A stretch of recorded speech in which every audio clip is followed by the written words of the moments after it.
সারাটা দিয়ে আসে পরে যে টাইম মতো থুই যায় ওইটার মধ্যে সবকিছু দিয়ে দিলেই হয়ে যায়। না স্নান কর তেল দে দাঁড়া সিঁদুর দিয়ে দি এটা ছিটাই দে আছে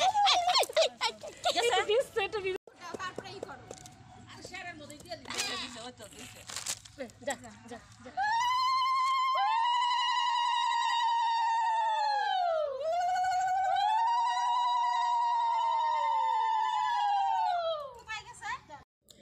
বাড়িতে নতুন সদস্য জন্ম নিলে 21 দিনের দিন ষষ্ঠী পুজো করে। আর আমার শ্বশুরবাড়ির নিয়ম অনুসারে 21 দিনের দিন সুবচনী পুজো করে।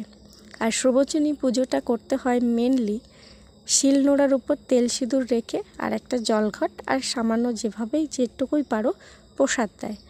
আর প্রধান যে জিনিসটা লাগে সেটা হলো টিকটিকি। টিকটিকিকে তেল সিঁদুর মাখিয়ে দুধ গঙ্গা জলে স্নান করানো, এটাই হলো সবথেকে বড় নিয়ম এই পুজোর। এবার টিকটিকি ধরাটা ভীষণ কঠিন কাজ, যেহেতু ওটা রিক্সেরও ব্যাপার। তা আমার যা আগের দিন রাত্রেবেলায় এক জোড়া আর কি টিকটিকি ধরে রেখেছিল। সেই টিকটিকিকে গঙ্গা জলে স্নান করানো চারটেখানি কথা নয়, ভীষণ নাজেহাল পরিস্থিতি হয়ে গেছিলো। একজোড়া টিকটিকিকে দুধ গঙ্গার জল আর তেল সিঁদুর দিয়ে স্নান করানোর জন্য প্রচুর পরিশ্রম আর নাজেহাল অবস্থা তো হয়েছে।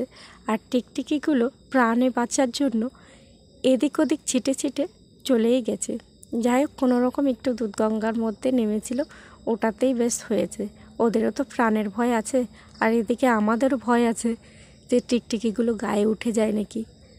টিকটিকির পর্ব তো গেল, এবার আসি শিলনোড়া আর তেল সিঁদুরের কাছে। নতুন সদস্য এবং তার মার কপালে তেল সিঁদুর লাগিয়ে দিতে হয়। আর 5 জন এওকে পান মিষ্টি দান করতে হয়। পুজোটা হয়ে যাওয়ার পরে শিলনোড়াটা নতুন সদস্যর মায়ের কোলে দিয়ে ঘরে পাঠিয়ে দিতে হয়। আর বাচ্চাকে মানে নতুন সদস্য যে থাকে তাকে যে কোনো একজন ঠাকুমা হোক দিদা হোক যেই হোক ঘরে নিয়ে গেলেই হলো। আমার এই ভিডিওটি যারা যারা দেখছেন তারা অবশ্যই কমেন্ট করে জানাবেন আপনাদের বাড়িতে নতুন সদস্য জন্ম নিলে ষষ্ঠী পুজো হয় না আমাদের মতন জোড়া টিকটিকি দিয়ে সুবচনীর পুজো করা হয়। আমার শ্বশুরবাড়ির পূর্বপুরুষের এই রীতি অনুসারে যে পুজোটা হলো কেমন লাগলো অবশ্যই কমেন্ট করে জানাবেন। সবাই ভালো থাকবেন, সুস্থ থাকবেন। হরে কৃষ্ণ, জয় রাধে। আর ভিডিওটি অবশ্যই দেখবেন। সবার কাছে